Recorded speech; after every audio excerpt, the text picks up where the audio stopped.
Sirius. Sirius es un documental de larga duración que sigue al Dr. Steven Greer, un médico de medicina de urgencias convertido en investigador de OVNI y nueva energía, mientras lucha por divulgar información secreta sobre técnicas de propulsión y energía clasificada. En el camino, el Dr. Greer investiga nuevas tecnologías y arroja luz sobre la represión criminal. Él acumula más de 100 testigos de la comunidad de gobierno, militar y de inteligencia que testifican en el registro sobre sus experiencias de primera mano con los ovnis y el encubrimiento. En el curso de su investigación, se le pide al Dr. Greer que envíe un descubrimiento sorprendente, un espécimen humanoide, de 6 pulgadas de largo desde el desierto de Atacama. No fue hasta 2012 que le dieron permiso para tomar muestras de huesos y ADN de la muestra. En ese momento, un genetista preeminente, al enterarse de este hallazgo, se ofreció a hacer pruebas de ADN. Alistó a un MD de la misma universidad, reconocido mundialmente por su trabajo con anomalías esqueléticas, para ver los rayos X y las tomografías computarizadas.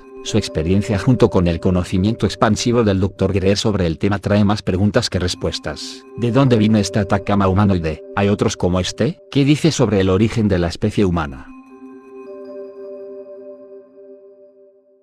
La intención debajo del documental Sirius por Dennis M. Wilbanks. Durante siglos, hemos sido condicionados con el axioma: si se ve como un pato y grazna como un pato, entonces debe ser un pato. Pero, ¿es realmente un pato cada vez? Vivimos bajo un denso velo de ilusión que nos obliga a operar bajo los auspicios de que nuestras condiciones socioeconómicas son el resultado directo de nuestro trabajo colectivo. Esto no es completamente así. La semana pasada tuve el privilegio de realizar una entrevista exclusiva con el Dr. Steven Greer, fundador del Centro para el Estudio de la Inteligencia Extraterrestre, XETI, establecido en 1990. El Dr. Greer también encabezó el proyecto de divulgación, una iniciativa de investigación que trabaja para divulgar los hechos sobre los ovnis, la inteligencia extraterrestre y los sistemas avanzados de propulsión de energía clasificados. Este proyecto ha demostrado revelar mucho más de lo que se propuso descubrir. Debido a la gran cantidad de datos, escribiré una historia de varias partes diseñada para profundizar en 3 áreas principales en el orden de importancia que el Dr. Greer me transmitió: estudio de tecnologías transdimensionales y conceptos muy avanzados en una conciencia más elevada que facilita el contacto pacífico entre humanos y civilizaciones extraterrestres; divulgación del hecho de que esta información existe y ha sido muy bien documentada con militares de alto secreto; referencias relacionadas con los ovnis, sus sistemas de propulsión y energía. Además, el hecho de que las visitas interplanetarias están teniendo lugar. Nueva revolución energética que está excesivamente más allá de la energía eólica y solar. Hoy me gustaría darte una visión general y comenzar compartiendo una historia real, no sobre un espécimen de 13 centímetros apodado Ata con factores de ANA aún por determinar, sino una historia de un hombre que ha sido inspirado en el transcurso de su vida, un hombre en busca de la verdad que pretende compartir lo que ha encontrado incluso cuando se trata de un gran gasto personal. Me conmovió profundamente la pasión e intención del Dr. Steven Greer de ayudar a la humanidad, su deseo de asegurar que todos entendamos que tenemos en nosotros la posibilidad de cambiar el curso de nuestras condiciones tanto externa como internamente es a la vez humillante e inspirador. En su libro Hidden Truth Forbidden Knowledge, el Dr. Greer habla de su viaje personal. Le pedí a Steven que me diera un resumen y dijera más acerca de su motivación para continuar su interés en actividades extraterrestres. Steven dijo: tuve un avistamiento muy claro con uno de estos objetos cuando tenía unos 8 o 9 años, y coincidió con el momento en que mi tío estaba diseñando el módulo lunar para Gimondi. Por supuesto, tenía un gran interés en el espacio. De él, cuando vi este extraterrestre, estaba claro que era un disco sin cables que estaba bajo control inteligente y literalmente apareció y luego desapareció. No se movía como un avión normal a plena luz del día. Mis padres pensaron que estaba inventando cosas, como a veces hacen los padres. Esto encendió un interés de por vida. Tuve una enfermedad cuando tenía 17 años y tuve una experiencia cercana a la muerte. Me dio la experiencia que me hizo darme cuenta de que la mente y la realidad consciente son infinitas. Fue una experiencia espiritual espectacularmente hermosa. Yo no era una persona religiosa en absoluto. Mis padres, de hecho, eran ateos y fuimos criados sin esas creencias. Pero lo que me sucedió después de eso es que comencé a darme cuenta de que la conciencia y la mente son en realidad la frontera final, no el espacio. A partir de eso, comencé a aprender y practicar meditación. Estaba meditando cuando estaba en la universidad en las montañas de Carolina del Norte. Tuve una experiencia posterior que fue increíble con un avistamiento extraterrestre. En ese momento, me convencí de que hay una manera. Existe una conexión entre el pensamiento y la conciencia y ese contacto podría suceder. Permítanme intercalar algunos aspectos vitales que pueden ayudarte a comprender mejor la naturaleza de la conciencia. En el nuevo campo conocido como la ciencia de la conciencia, Hay dos formas en que se utiliza esta palabra. Una es un estado mental mediante el cual estamos posicionando deliberadamente la mente para recibir una gama más amplia de información que viaja a través de ondas electromagnéticas. Una ciencia de campo ha demostrado transmitir su propia firma vinculada a la naturaleza de todas las cosas. Este campo se conoce como el campo unificado. La meditación es el método más ampliamente practicado para alcanzar este estado con el fin de vincularse a la conciencia pura. El segundo término, conciencia con mayúscula C, se usa para referirse al campo, él mismo, la fuente de la creación universal. Este es un campo no local, no está restringido por el continuo espacio-tiempo. Este es el campo de posibilidades infinitas. Debido a que estos dos términos son intercambiables, se ha vuelto difícil para la ciencia, es decir, la física, distinguir y articular las cosas de una manera que todos podamos comprender. Es un término que confunde incluso a los científicos más reconocidos y aclamados porque está tan íntimamente ligado a nuestro sistema de creencias. En la cita mencionada anteriormente, el Dr. Greer se refiere a la conciencia, capital C, o al campo unificado al que se accede a través de un estado de conciencia, una especie de forma tranquila de aquietar la mente para sintonizar esa especial frecuencia. A medida que el Dr. Greer profundizaba en las múltiples capas de cobertura relacionadas con los ovnis, comenzó a darse cuenta de que tenía poco o nada que ver con la amenaza que representaban estos ciudadanos vecinos del mundo. Tenía que ver con nosotros aprendiendo las tecnologías avanzadas que podían compartir con nosotros. Las mentes brillantes como Nikola Tesla ya habían desarrollado estas tecnologías a principios del siglo XX, pero fueron suprimidas y nunca compartidas con el público. En 1993, el Dr. Steven Greer comenzó a organizar lo que entonces se llamaba Proyecto Starlight, que ahora se publica en la biblioteca de Clinton. Se trata de una serie de informes de altos funcionarios gubernamentales sobre pruebas relacionadas con ovnis, que llevaron al evento Disclosure Project en 2001 a la audiencia ciudadana sobre divulgación, un evento que tuvo lugar en Washington del 29 de abril al 3 de mayo de 2013, discutiendo material contenido en el documental Sirius. Aquí es donde esta historia comienza gradualmente a transformarse de un hombre aparentemente persiguiendo a los ovnis a una historia sobre el medio ambiente. Lo que les digo a las personas es que estos objetos no usan petróleo, combustible para propulsión a chorro o cohetes para pasar de un sistema estelar a otro o para moverse de forma no lineal. Esto significa que la ciencia detrás de esto es clave para conseguir una nueva civilización aquí en nuestro planeta que no use combustible fósil y petróleo extranjero.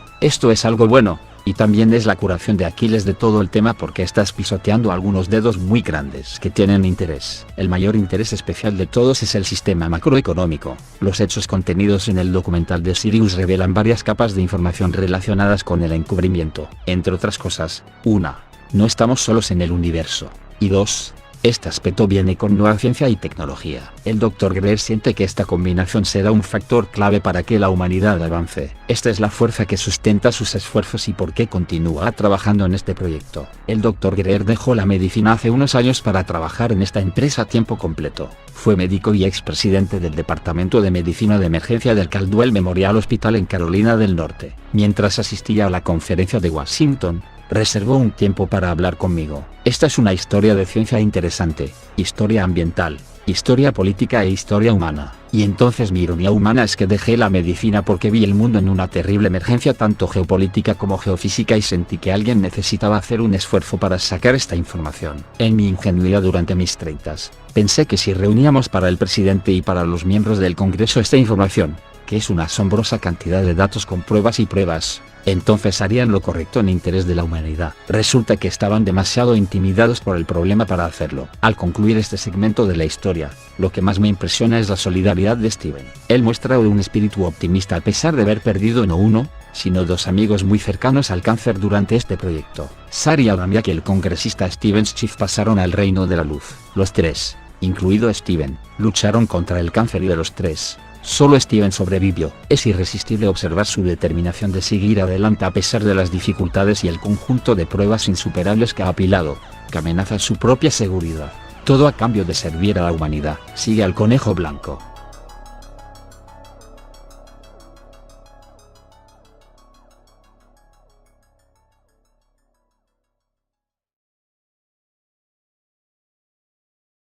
Qué curioso. Qué curioso. Qué curioso. Curioso. Trono la resurrección. La resurrección, por Pericle Fassini. Esto está en el Vaticano. Se trata de la instalación que acompaña a un trono ubicado en la sala de audiencia Pablo IV, dentro del Vaticano. Terminada en 1971, esta estructura de bronce es, al menos oficialmente, una representación escultórica de la resurrección de Cristo. La escena muestra a una figura emergiendo lastimosamente de un mar de caos. De acuerdo con su creador, el escultor italiano Pericle Fassini, esta pieza, Resurrezione, representa a Cristo emergiendo de un cráter abierto por una bomba nuclear, una explosión atroz, un vórtice de violencia y energía. Fíjate nomás. Qué curioso. Qué curioso. Qué curioso.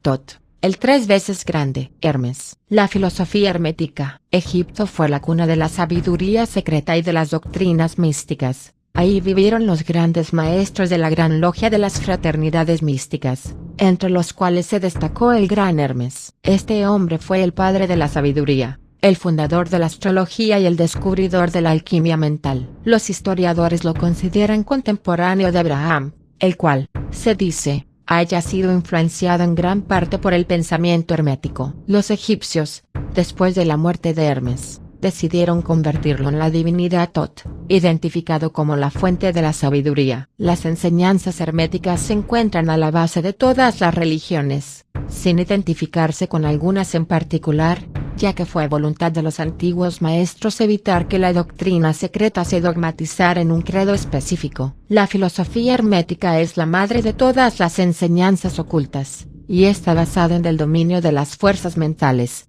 así como lo explican sus principios alquímicos.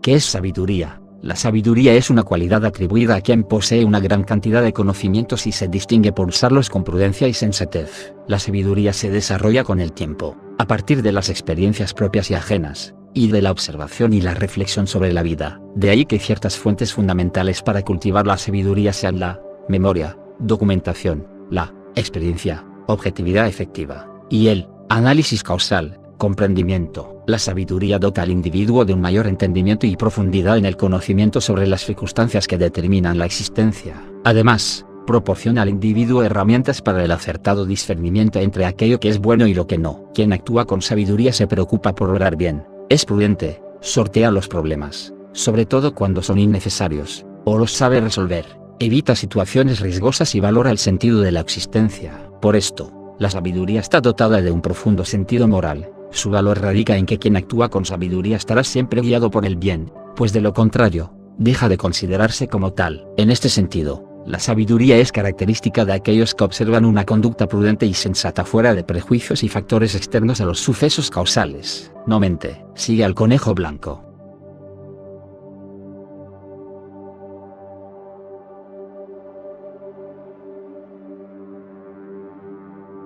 ¿En qué medida busca el ser humano la felicidad? Y en definitiva, ¿de qué nos vale una larga vida, si ella es fatigosa, huera de alegrías y tan afligente que no podemos sino saludar a la muerte como redentora? Sigmund Freud. A estas alturas, temporalmente hablando, a nivel mundial es bien sabido que el sistema económico, político y social en el que nos desarrollamos todos los días está sujeto al consumo y a satisfacer nuestras necesidades. Esto obviamente es sostenido por el mercado y las grandes empresas. Esto es altamente sintomático en la sociedad, ya que por un lado produce mucha riqueza pero por otro genera exponencialmente mucha más pobreza y desigualdad, afectando un porcentaje altísimo en la población mundial. Esto que narro para comenzar este ensayo es una temática altamente fructífera para analizar, sin embargo en este momento no profundizaré en el tema, solo utilizaré este contexto para sustentar la pregunta con la que guiaré este ensayo, que habla sobre la felicidad, como dice en el título, y voy a explicar por qué con la siguiente pregunta: ¿por qué funciona y se sigue sosteniendo un sistema como lo es el neoliberalismo?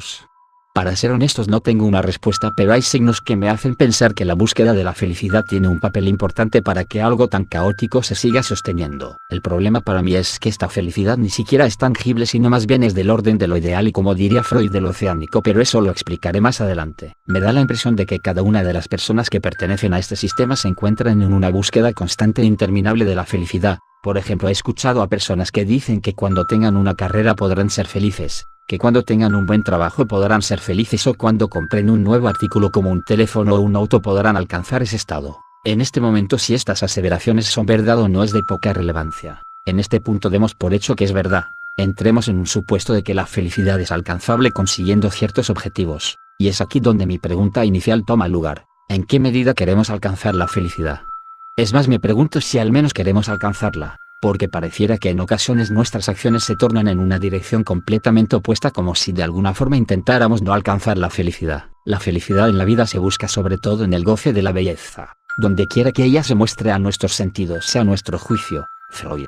1930. Así nos mostramos en el día a día como el perro que persigue la llanta del auto que va pasando tan campante por la avenida, y así como el mismo perro que intenta atrapar su cola con su hocico se nos pasa la vida intentando acariciar la felicidad. Tomando como base la perspectiva freudiana, en el malestar de la cultura pareciera como si el sujeto concibiera la felicidad como un objeto, y citándolo entendamos objeto como algo que se encuentra afuera, por ejemplo como lo que ya he mencionado sobre la adquisición de bienes o cumplimiento de metas, pero ojalá fuera así de simple.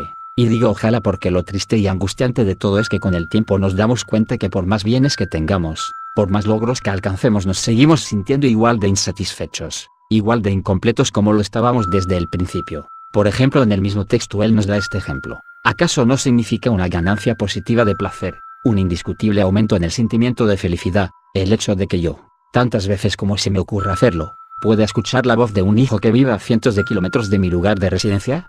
Eso lo escribe a principios del siglo pasado, pero en la actualidad esa situación no solo es posible, sino que está totalmente rebasada por las redes sociales, y aún así no nos es suficiente. Et al. Tomando como base la perspectiva freudiana, en el malestar de la cultura pareciera como si el sujeto concibiera la felicidad como un objeto, y citándolo entendamos objeto como algo que se encuentra afuera, por ejemplo como lo que ya he mencionado sobre la adquisición de bienes o cumplimiento de metas, pero ojalá fuera así de simple. Y digo ojalá porque lo triste y angustiante de todo es que con el tiempo nos damos cuenta que por más bienes que tengamos, por más logros que alcancemos, nos seguimos sintiendo igual de insatisfechos, igual de incompletos como lo estábamos desde el principio. Por ejemplo, en el mismo texto él nos da este ejemplo: ¿acaso no significa una ganancia positiva de placer, un indiscutible aumento en el sentimiento de felicidad, el hecho de que yo, tantas veces como se me ocurra hacerlo, pueda escuchar la voz de un hijo que vive a cientos de kilómetros de mi lugar de residencia?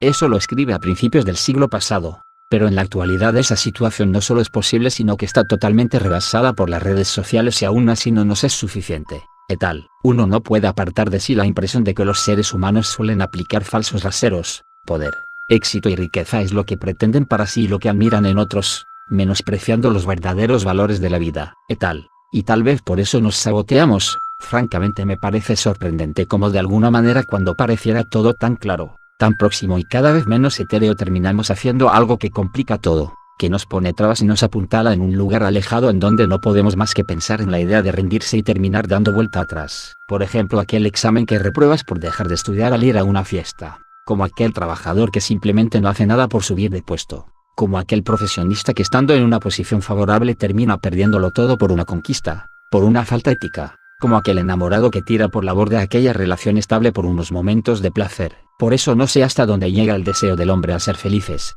Pareciera que preferimos gozar, un sentimiento que preferiría llamar sensación de eternidad, un sentimiento como de algo sin límites, sin barreras, por así decir oceánico. Este sentimiento, proseguía, es un hecho puramente subjetivo, no un artículo de fe. Et al. Este sentimiento oceánico que nos genera esperanza y a la vez un sentimiento de desazón pareciera que a pesar de todo continúa sosteniendo la búsqueda constante de la felicidad. Pero francamente, ¿qué sería de nosotros sin estas contradicciones? ¿Qué sería de la vida sin sufrimiento? ¿Qué sería de la existencia sin una gran pizca de angustia? Cito una canción de un grupo argentino llamada Un elefante en un pesebre que dice: si la felicidad es un promedio, en este momento no me animo a dividir. Caligaris, 2011, y la verdad es que yo tampoco sé si me atrevería a hacerlo. Así como tampoco me atrevo a generalizar y concluir si es posible o no alcanzar la felicidad. Lo que sí he aprendido es que vale mucho la pena intentarlo. Ojalá nos sigamos equivocando, ojalá nunca dejemos de sufrir, ojalá nos sigamos tropezando no para levantarnos sino para entender que a veces desde el equívoco nos estamos reanimando, y ojalá todos aprendamos, como cantaría Jorge Drexler, amar la trama más que el desenlace. Drexler, 2010. Para concluir citaré a uno de mis autores favoritos de la literatura, el gran Eduardo Galeano, parafraseando lo que contó durante una entrevista, haciendo una metáfora entre la utopía y el horizonte. Él decía que la utopía es como el horizonte, que no importa cuántos pasos demos hacia el horizonte, este se irá alejando igual. Si nosotros damos 3 pasos, el horizonte se alejará 3 pasos también. Entonces le preguntan ¿para qué sirve entonces la utopía? Lo que él responde: justo para eso, para avanzar. Galeano, 2012. De este modo opera la felicidad, Para mí no importa si la alcanzaremos o no siempre y cuando aprendamos a disfrutar los caminos y los hermosos paisajes que este nos ofrece. Autor: Olivares González Gabriel Melchor, integrante de Jedi del programa Altermins.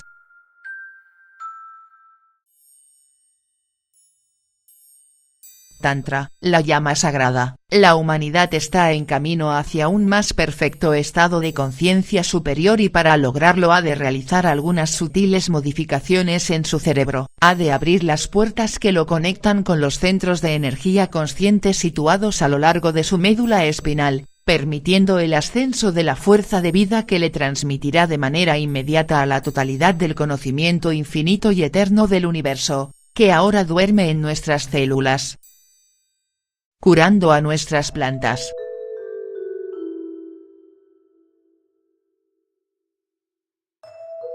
El humano, la especie predominante en el planeta Tierra, siempre compitiendo, siempre buscando más, una raza que ha llevado a su civilización a términos cuantitativamente expansivos. Estamos convencidos de que el potencial del humano es algo que aún no ha sido revelado, pero hay vestigios, pistas, recuerdos. Tenemos a muchos: Jesús, Buda, Tesla, Mahoma, Confucio, Newton, Einstein, Moisés, Aristóteles, Menes, Homero, Zapata, Gandhi, Pedro Infante, Dalí, Frida Kahlo, Che Guevara, Bruce Lee, Diana, Luther King, Juan Pablo II, Mandela, Da Vinci, Hawking, Cervantes, Beethoven, Mozart, Curie, Platón, Ford, Kepler, Samurai, Kellerman, Earhart, y la lista sigue y sigue, no termina. Estas son pocas de las personas que han cambiado la perspectiva de vida y hay muchas más, tantas más a las que amamos por tanto y mucho y juramos mantener su espíritu vivo mientras la conciencia aplique el conocimiento colectivo contribuido por todas y cada una de las personas que representan el potencial de crecimiento espiritual. La conciencia infinita, Dios, diminutivo de la totalidad. Gracias por obsequiarnos tu más preciado bien, tu tiempo.